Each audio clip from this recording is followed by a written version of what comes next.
Everyone, आप देख रहे हैं rank plus the learning app और मैं हूं चंदन सर। डियर ऑल स्टूडेंट, आज हम लोग एक्सप्लेन करने जा रहे हैं एक अच्छी खासी वैकेंसी आई है और ये वैकेंसी जो है वो एम्स दिल्ली से है। एम्स दिल्ली, लेकिन इसमें एक वर्ड जोड़ा गया है क्री एम्स। अब एम्स दिल्ली से है, न्यू दिल्ली एम्स, इसका मतलब ये वैकेंसी दिल्ली से नहीं है। इसमें एक वर्ड दिया गया है क्री एम्स। क्री का मतलब क्या होता है? Common recruitment examination. यानी ये जो एग्जामिनेशन है वो कॉमनली लगभग 14 एम्स, 14 एम्स जो हमारे इंडिया में सिचुएटेड है, उन सारे एम्स के लिए वेरियस टाइप्स ऑफ लगभग 100 पोस्ट, 100 टाइप्स के पोस्ट हैं, उन पे वैकेंसी आई है।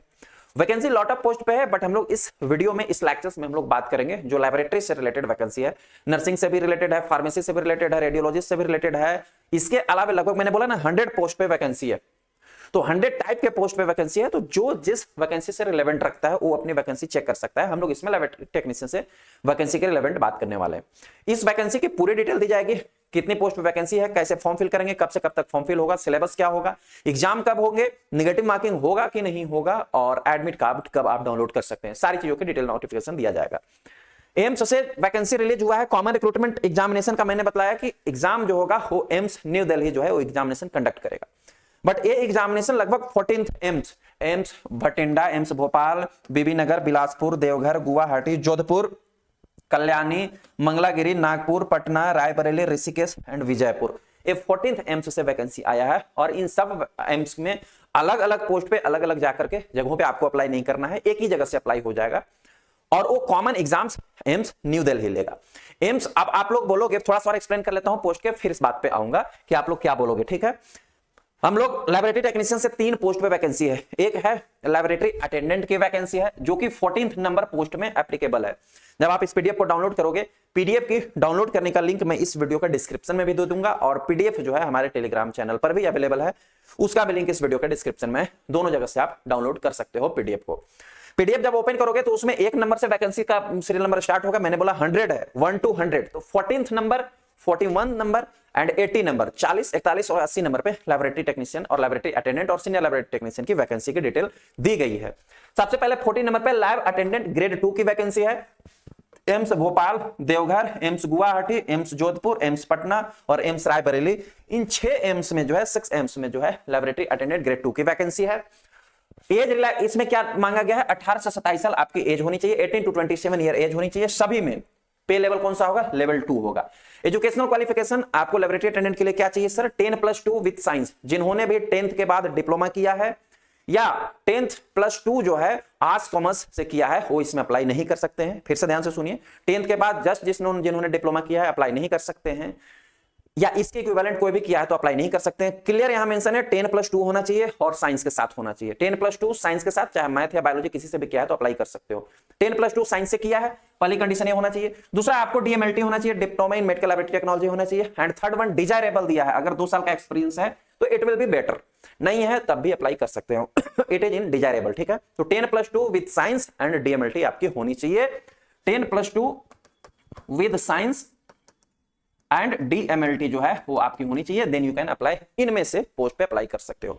अब मैं थोड़ी देर पहले बोल रहा था आपको कि आप बोलोगे कि सर, उसी की बात करने जा रहा हूं, जैसे आप बोलोगे कि सर 6 एम्स में वैकेंसी आया है तो क्या मुझे 6 में पर्टिकुलर जा जाके अप्लाई करना होगा? नहीं। मैंने क्या शुरू में बोला? क्री है। क्री मतलब कॉमन रिक्रूटमेंट एग्जाम लेगा न्यू दिल्ली एम्स, और आपकी रैंक के बिहाफ पे इनमें से किसी भी में आपको अगर सिलेक्शन होता है तो आपकी पोस्टिंग मिलेगी। ठीक है, अब यहाँ पे 2 कंडीशन है, यहाँ 3 पोस्ट है। पहली पोस्ट के बारे में मैंने आपको बताया, दूसरा पोस्ट है लैब टेक्नीशियन की जो 41 नंबर पे आपको मेंशन है पीडीएफ में। ठीक है, और थर्ड वन 80 नंबर पे मेंशन है जो कि सीनियर टेक्नीशियन की पोस्ट है। 3 पोस्ट पे है, तो आप बोलोगे क्या एक कोई ऐसे स्टूडेंट होंगे ना जो तीनों पोस्ट में एलिजिबल होंगे और वो चाह रहे होंगे, दे वांट टू कि मैं तीनों में अप्लाई करूं, ऐसा भी हो सकता है। यस, आप तीनों में भी अप्लाई कर सकते हो, सेपरेटली। एम्स में अलग अलग जाके अप्लाई नहीं कर सकते हो, लेकिन पोस्ट में अप्लाई कर सकते हो। लेकिन इसका अच्छा खासा ध्यान देना होगा। क्या ध्यान देना है? कि तीनों के लिए अलग अलग एग्जामिनेशन फी लगेगा और एग्जामिनेशन फीस का बहुत भारी भरकम मोटा रकम है, उसकी बात आगे करूंगा। ठीक है, 41 नंबर पे लैब टेक्नीशियन की वैकेंसी है। लैब टेक्नीशियन की वैकेंसी किस किस एम्स में sir? AIIMS Bhopal, AIIMS Deoghar, AIIMS Guwahati, AIIMS Jammu, AIIMS Jodhpur and AIIMS Raebareli, in 6 AIIMS में जो है वो वैकेंसी है लैब टेक्नीशियन की। लैब टेक्नीशियन के लिए क्या आपको एज चाहिए 21 to 30 ईयर्स, 21 से 30 साल आपकी एज है तो भी चलेगा।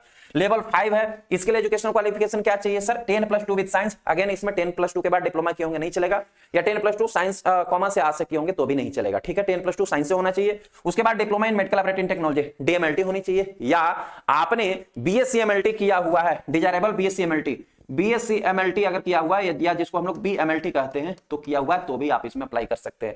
मतलब अटेंडेंट जो था वो DMLT के लिए था और लैब टेक्नीशियन जो है वो BSc MLT के स्टूडेंट को अप्लाई करने के लिए है, ठीक है। दोनों को होप सो क्लियर हो गया होगा। थर्ड वन पोस्ट है जो 80 नंबर पे मेंशन है, वो है सीनियर लैबोरेटरी टेक्नीशियन, और इसमें थोड़ा ज्यादा एक्सपीरियंस चाहिए होगा। लिए 2 वैकेंसी है, एक एम्स रायपुर, एक एम्स रायबरेली में और एक एम्स भोपाल में वैकेंसी है। Senior technician laboratory AIIMS Raebareli में है, 40 साल मैक्सिमम एज होनी चाहिए, इससे ऊपर नहीं होना चाहिए। पे लेवल 7 है और इसके लिए पे लेवल 6 है। एम्स भोपाल में टेक्निकल ऑफिसर जिसको टेक्नीशियन सुपरवाइजर कहते हैं, इसके लिए भी 40 साल से ज्यादा एज नहीं होना चाहिए। दोनों के पे लेवल 7 और 6 है रिस्पेक्टिवली। क्वालिफिकेशन की अगर मैं बात करूं तो जो एम्स रायबरेली में है उसमें सीनियर टेक्नीशियन के लिए क्वालिफिकेशन लगभग दोनों के लिए सेम इक्वल ही चाहिए। BSc MLT चाहिए या इसके इक्विवेलेंट आपने कुछ और भी किया हुआ है तो वो भी चलेगा, ठीक है। इसके साथ ही साथ 10 साल का एक्सपीरियंस चाहिए। देखिए सीनियर है, टेक्नीशियन की है, इसमें ह्यूज एक्सपीरियंस चाहिए होता है, ये एम्स की रिक्वायरमेंट होती है। या इसके अलावे आपने अगर ओटी ऑपरेशन थिएटर के BSc OT किया हुआ है तो भी आप इसमें अप्लाई कर सकते हैं, इसमें भी आपको 10 साल का एक्सपीरियंस होना चाहिए। या यदि आपने 10+2 with diploma in OT technician किया है तो भी आप अप्लाई कर सकते हैं, बट इसमें जो है 13 ईयर का एक्सपीरियंस चाहिए होगा। इन दोनों के लिए सेम एजुकेशनल क्वालिफिकेशन चाहिए होगा, ये सीनियर पोस्ट के लिए है। अब हम लोग जरा इसमें बात करते हैं क्या कोई एज रिलैक्सेशन भी है, तो यस एज रिलैक्सेशन भी है। SC ST के लिए 5 साल, OBC के लिए 3 साल, एज वेल एज PWD के लिए 10 साल की एज रिलैक्सेशन है। तो यदि आप इनमें से किसी कैटेगरी से है तो आपको एज रिलैक्सेशन भी मिलेगा। अब बोलोगे सर आपने बता दिया कि लैबोरेटरी टेक्नीशियन में एजुकेशन क्वालिफिकेशन क्या चाहिए, सीनियर में क्या चाहिए और लैबोरेटरी अटेंडेंट में क्या चाहिए, बट किस एम्स में कितने पोस्ट वैकेंसी है ये आपने नहीं बताया है। अब उसको हम लोग जरा जान लेते हैं। कलेक्टिवली यहाँ पे समराइज करके दिया गया, ये सारे डिटेल आपको PDF में अवेलेबल है, उसी PDF की डिटेल में यहाँ आपको एक्सप्लेन कर रहा हूं। लैबोरेटरी अटेंडेंट की पहले हम लोग बात कर लेते हैं जो पोस्ट नंबर 40 है, ठीक है। देन 41 लैब टेक्नीशियन की बात करेंगे, देन 80 सीनियर वाले की भी बात करेंगे। मैंने अभी जस्ट एक्सप्लेन किया है कि 6 में एम्स भोपाल, देवघर, गुवाहाटी, जोधपुर, पटना और रायबरेली इन 6 में है। एम्स भोपाल में 17, देवघर में 5, गुवाहाटी में 6, जोधपुर में 19, पटना में 1 एंड रायबरेली में 1 पोस्ट पे है। अब आपको मैंने जैसा कि पहले ही बता चुका है सेपरेटली एक एम्स को करके अप्लाई नहीं करनी है, क्योंकि कॉमन रिक्रूटमेंट एग्जाम होगा, एम्स न्यू दिल्ली एग्जाम लेगा, तो आप बस इस पोस्ट के लिए अप्लाई कीजिए। आप पोस्ट के लिए अप्लाई कर सकते हैं, इधर आप लैब अटेंडेंट के लिए अप्लाई कर सकते हैं, या टेक्नीशियन के लिए अप्लाई कर सकते हैं, या सीनियर के लिए अप्लाई कर सकते हैं। आपके मेरिट के हिसाब से इनमें से कहीं भी आपको पोस्टिंग दे दी जाएगी, ठीक है सर। वैसे ही अब लैब टेक्नीशियन की यदि हम लोग बात करें तो एम्स भोपाल में 1 पोस्ट है, एम्स देवघर में 5 पोस्ट है, एम्स गुवाहाटी में 6 पोस्ट है, एम्स जम्मू में 1 पोस्ट है, जोधपुर में 1 पोस्ट है और रायबरेली में 1 पोस्ट है।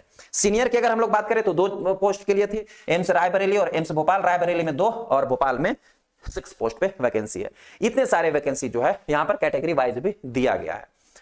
अब आपको होप सो बेसिक जो जानकारी होता है इस वैकेंसी के बारे में वो आपको समझ में आ गया होगा, लेकिन सबसे इंपॉर्टेंट जानकारी कि फॉर्म फी कितना लगेगा, अप्लाई कैसे करेंगे, सिलेबस क्या होगा और कब इसका एग्जाम होगा, ये सारी अभी हमने नहीं जाना है। अब हम लोग वो सबसे मेन इंपॉर्टेंट इंफॉर्मेशन की ओर बढ़ते हैं। होप सो ये इंफॉर्मेशन आपको समझ में आ चुका होगा। चलिए जी सर, अब हम लोग आते हैं मेन टॉपिक पे। सबसे फर्स्ट वन मैं बता देना चाहूंगा कि यदि आप इस पोस्ट के लिए अप्लाई करने जाते हैं तो थोड़ा सोच समझ के अप्लाई करेंगे। एक या एक से अधिक पोस्ट पे अप्लाई करने से पहले इसलिए सोच समझने की बात कर रहा हूं क्योंकि इसकी एग्जामिनेशन फी बहुत ज्यादा है। हाँ जी बहुत ज्यादा, लेकिन अब है तो कर भी नहीं सकते, ये हमारे दायरे से बाहर की चीजें हैं।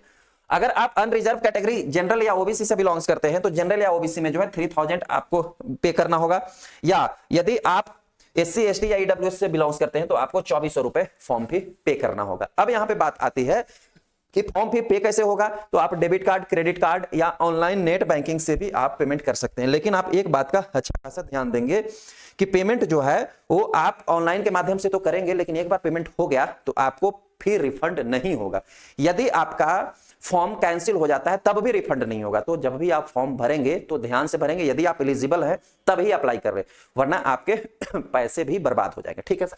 डेट एंड एग्जामिनेशन सेंटर कि इसका एग्जाम कब होगा, किस डेट में होगा और सेंटर कहां जाएगा, तो देखिए उन्होंने कंप्लीटली मेंशन किया है। लेकिन मैं पहले बता दूं कि जो डेट ऑफ एग्जामिनेशन मेंशन किया है वो टेंटेटिव है, मतलब कि इस डेट में हो सकता है, नहीं भी हो सकता, डेट आगे भी बढ़ सकता है।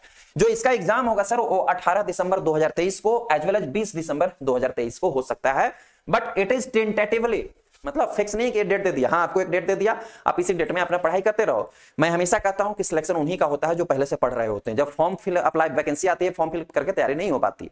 तो जो बच्चे पहले से पढ़ते आ रहे थे, rank plus the learning app से जुड़े हुए थे, उनके लिए बेहतर मौका है, आप अपनी तैयारी में जुड़े रहो, ठीक है। एग्जामिनेशन सेंटर कहां होगा सर? आप कहीं से भी अप्लाई कर सकते हो ना। यस, एग्जामिनेशन सेंटर जो है all major cities of India, India के जो बड़े बड़े शहर हैं वहां लगभग सब जगह एग्जामिनेशन सेंटर बनाए जाएंगे। हो सकता है आपको फॉर्म अप्लाई करते समय भी एग्जामिनेशन सेंटर 1, 2, 3 या ऑप्शनल 2-3 सेंटर जो है चूज करने का ऑप्शन देगा, तो आप उनमें से चूज कर लेना। उनमें से जो एक सेंटर है वो एम्स आपको दे देगा और आप वहां पे एग्जाम जाकर के दे सकते हो। चलिए ये बात क्लियर हो गई। एडमिट कार्ड कब आएगा सर? एडमिट कार्ड जो है 12 दिसंबर को एम्स की वेबसाइट पे अवेलेबल हो जाएगा। ये भी टेंटेटिवली ही है, ये भी जो है आपको फिक्स नहीं है, ये भी मान के चलो कि इससे आगे पीछे आगे ही होगा, पीछे तो नहीं होगा, मतलब बाद में ही बढ़ सकता है डेट, ठीक है। इसकी एडमिट कार्ड डाउनलोड कहां से होगा? ये जो वेबसाइट दिया गया है amsexams.ac.in, इसी वेबसाइट पर जाकर के आप एडमिट कार्ड को डाउनलोड कर सकते हो। अब आगे की बात जो हमारी आती है वो है that is the pattern of the scheme and the examination. अभी बताता हूं कि फॉर्म अप्लाई कैसे करना है, उसका भी बताऊंगा, थोड़ा सा सब्र रखो। अब एग्जाम कैसे होगा सर? एग्जाम इसका जो है ऑनलाइन मोड होगा, जिसको हम लोग सीबीटी कहते हैं। क्या बोलते हैं? Computer based test. इसमें 2 सेक्शन होंगे। एक सेक्शन जो होगा, 2 सेक्शन होंगे, एक सेक्शन होगा जनरल का और एक दूसरा सेक्शन होगा डोमेन स्पेसिफिक का। 2 सेक्शन में एग्जाम होगा। एक सेक्शन जो जनरल अवेयरनेस का है उसमें भी 40 क्वेश्चंस होंगे, ठीक है, और जो डोमेन स्पेसिफिक एग्जाम होगा उसमें भी जो है वो 40 एमसीक्यूज पूछे जाएंगे। यानी 40 और 40 नंबर ऑफ क्वेश्चंस कितने हो जाएंगे सर? 80 क्वेश्चन हो जाएगा, ठीक है। इतनी सी बात समझ में आई आपको? जनरल अवेयरनेस में क्या क्या चीजें पूछा जाएगा सर? जनरल में होता है general intelligence and reasoning, general intelligence and reasoning से 10 क्वेश्चन होगा। General awareness knowledge and computer knowledge से 10 क्वेश्चन, 20 क्वेश्चन हो गया। क्वांटिटेटिव एप्टीट्यूड यानी मैथ से 10 क्वेश्चन हो गया, 30 क्वेश्चन हो गया, और हिंदी और इंग्लिश लैंग्वेज से 10 क्वेश्चन हो गया। टोटल कितने हो गए सर? 40 क्वेश्चन हो गए, ठीक है। एंड आता है डोमेन स्पेसिफिक। डोमेन स्पेसिफिक का मतलब है कि जिस कैटेगरी से आप एग्जाम दे रहे हो, जैसे कि आपने अगर लैबोरेटरी अटेंडेंट का एग्जाम दे रहे हैं तो डीएमएलटी के सिलेबस से क्वेश्चन आएगा। टेक्नीशियन का एग्जाम दे रहे हैं तो आपको बीएससी एमएलटी के क्वेश्चन आएंगे। सीनियर टेक्नीशियन के एग्जाम दे रहे हो आप तो बीएससी एमएलटी और कुछ ओटी से मिला करके क्वेश्चंस पूछे जाएंगे on the basis of your experience, ठीक है। तो डोमेन स्पेसिफिक मतलब जिस डिपार्टमेंट से आप बिलोंग्स करते हो, ठीक है। तो अब टोटल नंबर ऑफ क्वेश्चन कितने हो गए सर? 80। समय कितना दिया जाएगा सर? दोनों सेक्शन के लिए 45 मिनट समय दिया जाएगा, यानी 45 और 45 90 मिनट जो है वो आपको समय दिया जाएगा। और 90 मिनट में कितने क्वेश्चन सॉल्व करना है? 80 क्वेश्चन सॉल्व करना है, यानी 10 मिनट आपको ज्यादा समय दिया जाएगा, ठीक है। इतनी सी बात समझ में आ गई। अब 2 सेक्शन में एग्जाम है तो क्या अलग अलग टाइम पे एग्जाम होगा? नहीं, आपको एक ही टाइम पे एग्जाम होगा। पहले सेक्शन 1 का हो जाएगा, फिर सेक्शन 2 का एग्जाम होगा, ठीक है। अब यहां पे समझ में आ गया कि इतनी सी बात तो है सर, 80 क्वेश्चन है। थोड़ा सा और दिमाग में क्वेश्चन आया होगा कि कितने मार्क्स का एग्जाम होगा, है ना। और ये भी दिमाग में आया होगा कि क्या निगेटिव मार्किंग होगी। यस, ये दोनों का भी जो है यहां पर हमें कंफ्यूजन क्लियर हो जाना चाहिए। यहां पे साफ मेंशन किया गया कि each question will carry equal marks of 1 each. मतलब 80 क्वेश्चन थे तो एक क्वेश्चन जो है 1 मार्क्स का है, मतलब टोटल मार्क्स कितने हो जाएंगे? 80 मार्क्स का एग्जाम होगा। दूसरा क्वेश्चन आता है क्या निगेटिव मार्किंग होगी? There will no negative marking for any wrong answer. कोई भी गलती होता है तो उसके लिए कोई नेगेटिव मार्किंग नहीं है, तो इसलिए कोई भी क्वेश्चन छोड़ के मत आना। अगर नहीं भी आ रहा होगा आंसर, अगर आप तुक्का भी मार के आ गए होगे तो नेगेटिव मार्किंग तो कटनी नहीं है, पॉजिटिव मार्क्स आ गए तो आ ही गए, तो इसलिए नेगेटिव मार्किंग नहीं है, तो इसका एडवांटेज आपको लेनी चाहिए। क्लियर हो गया सर? अब हम लोग आते हैं, एक बड़ा आपको कंफ्यूजन होगा इसमें कि यहां मेंशन किया गया है स्किल टेस्ट। स्किल टेस्ट का मतलब होता है इंटरव्यू। पूछा गया है यहां कि क्या इस 2 एग्जाम, जो 2 सेक्शन का एग्जाम है, सीबीटी एग्जाम है, उसके अलावा क्या इंटरव्यू भी होगा? तो जिन पे एप्लीकेबल होता है, यहां लिखा गया है as applicable if any to respective post to candidate qualified in CBT. अगर किसी पोस्ट पे स्किल टेस्ट एप्लीकेबल होता है तब इंटरव्यू होगा। हालांकि आपके जो पोस्ट हैं उस पोस्ट पे आपको स्किल टेस्ट नहीं होगा। मे बी जो सीनियर के पोस्ट थी, जो जिसमें 10 साल के एक्सपीरियंस मांगा था, उसमें आपको स्किल टेस्ट हो सकता है, ठीक है। इन दोनों पोस्ट के लिए आपको स्किल टेस्ट नहीं होगा। क्लियर हो गया सर ये बात?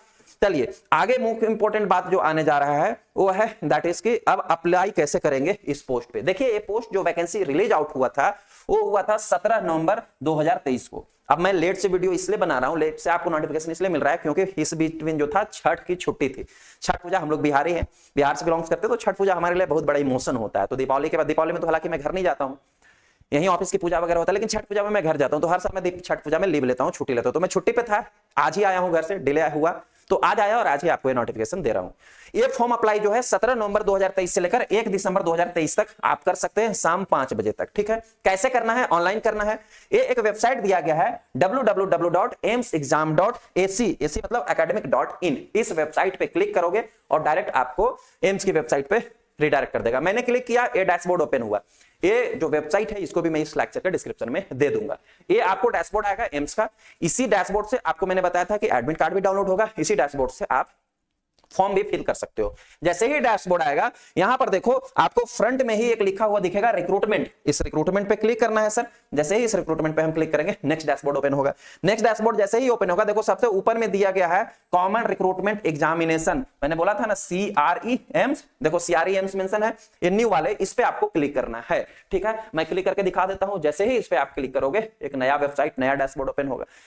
इस डैशबोर्ड पे इस प्रकार का दिख रहा है, लॉगिन क्रेडेंशियल डालने के लिए दिख रहा है। अभी तक तो आपने लॉगिन क्रेडेंशियल नहीं बनाया है, तो यदि 2 स्टेज होता है किसी भी फॉर्म को फिल करने में, पहले रजिस्ट्रेशन देन लॉगिन, तो अभी तक तो आपने रजिस्ट्रेशन नहीं किया है, तो यहां साफ मेंशन किया है कि अगर आपका लॉगिन क्रेडेंशियल नहीं है, पासवर्ड और आईडी नहीं है, तो पहले क्लिक हेयर पे क्लिक करना है। ठीक है, जैसे ही इस क्लिक हेयर पे क्लिक करोगे आपको सारा रजिस्ट्रेशन यहां करने के लिए दे देगा। ये पूरा प्रोसीड करोगे रजिस्ट्रेशन करके आईडी बना लोगे। जब आईडी बना लोगे आप, देन जो है आईडी बना लेने के बाद जो है वो आप फिर से लॉगिन करोगे उस वाले पेज पे। एक सेकंड, जब आप लॉगिन आईडी बना लोगे तो लॉगिन आईडी बनाने के बाद फिर से ए वाला पेज पर आकर के उसी लॉगिन आईडी से और कैप्चा डाल के लॉगिन करना और फिर अपना फॉर्म फिल करना। इस प्रकार से 2 स्टेप में आप इस फॉर्म को फिल कर सकते हो। फॉर्म फिल बड़े ध्यान से करना, गलती मत करना, क्योंकि करेक्शन के लिए समय नहीं मिलेगा। ठीक है, क्योंकि एग्जाम भी जल्दी ही होना है। होप सो ये सारी डिटेल और सारी जानकारी आपको मिल पाई होगी। अब मिलते हैं हम लोग किसी नए वीडियो में, किसी नए लेक्चर में, नए इंफॉर्मेशन के साथ। Thank you so much.